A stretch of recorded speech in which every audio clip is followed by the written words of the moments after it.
Hello les filles, aujourd'hui on se retrouve pour une nouvelle vidéo et on va parler d'intelligence artificielle dans l'animation. On va démarrer la vidéo tout de suite, donc n'hésite pas à me suivre sur les réseaux sociaux, notamment sur Snap où je te partage ma vie tous les jours. N'hésite pas également à t'abonner pour ne pas louper toutes les prochaines vidéos. On est parti. Comme je vous l'ai dit, aujourd'hui on va partir sur l'intelligence artificielle en animation. Alors, est-ce qu'on est pour? Est-ce qu'on est contre? Est-ce qu'on doit tout balancer et revenir au stylo et papier? Je vais vous donner tout de suite mon point de vue, il est très mitigé. Et attention, ça ne veut pas dire que je ne sais pas me décider. Quoique, si c'est pour un resto, en fait, ça peut prendre des jours. Non, en vrai, c'est juste que j'y vois des choses qui sont vraiment très pratiques. Et j'y vois des choses qui m'interpellent un petit peu. Déjà, remettons les choses dans leur contexte. Être animateur, c'est pas du tout sortir un ballon et dire aux enfants « allez, jouer ».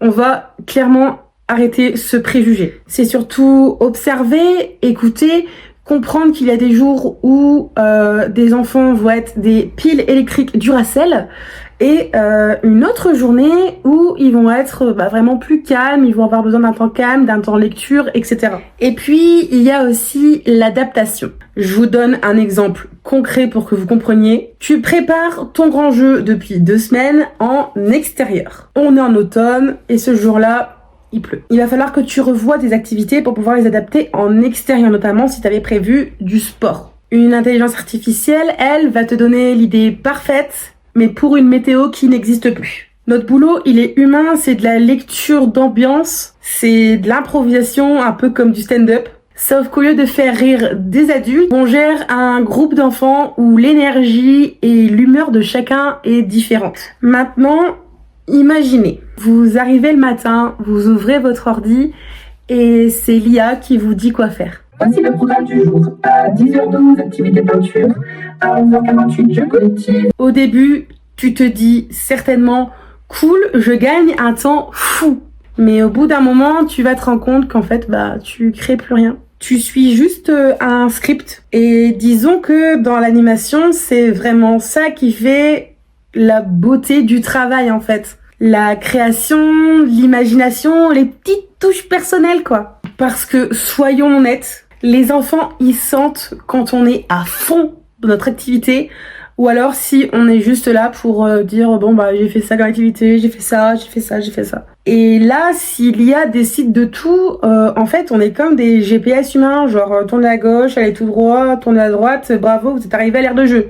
Mais comme je vous ai dit, mon avis est très mitigé. Et là on arrive à la partie pour laquelle je suis pour. Je vais donner un exemple concret comme juste avant. T'as fini ton activité phare de la matinée ou de l'après-midi ou de ton périscolaire si tu fais la cantine. Et là, il te manque une petite activité et en fait, blackout total.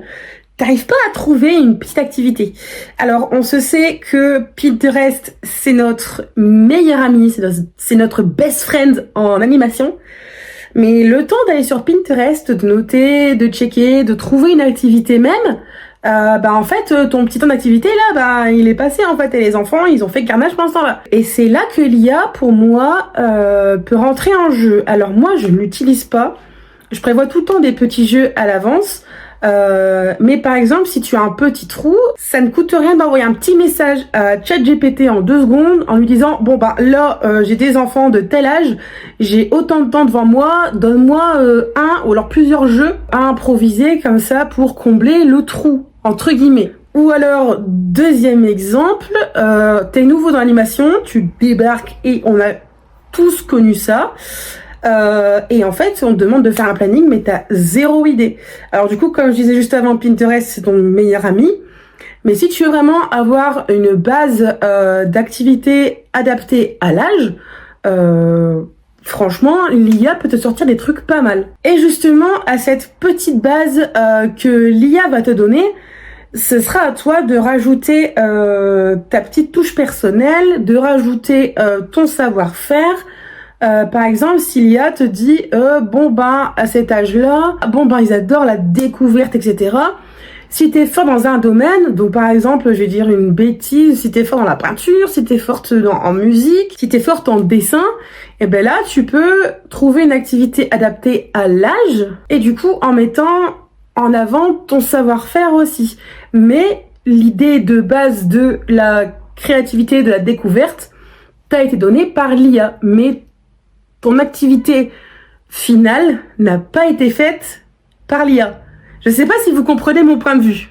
Pour illustrer le tout, tu fais une recette, tu suis ta recette, mais en fait, t'aimes pas beaucoup le curcuma et tu rajoutes plus d'herbes de Provence.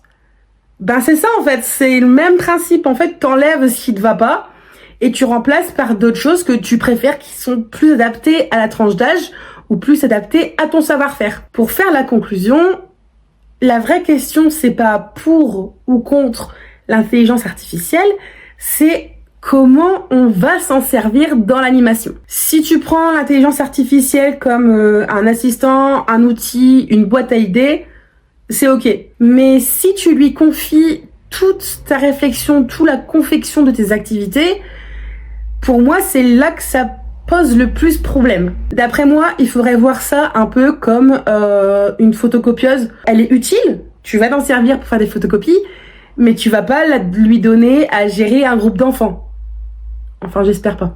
Donc, mon avis, grosso modo, résumé, pour ok si c'est pour un assistant, mais contre si c'est pour qui gère toute ta journée, c'est mort. J'attends votre avis en commentaire, il m'intéresse vachement parce que c'est un sujet qui revient beaucoup, l'intelligence artificielle. Et là, dans tous les travails du monde, ça arrive de plus en plus. Donc, je serais ravie d'avoir votre avis en commentaire. Je répondrai à chaque commentaire. N'hésitez pas à vous abonner et activer la cloche de notification, comme je vous ai dit au tout début, pour ne pas louper les prochaines vidéos. C'était Sophiris, je vous fais des gros bisous. Salut!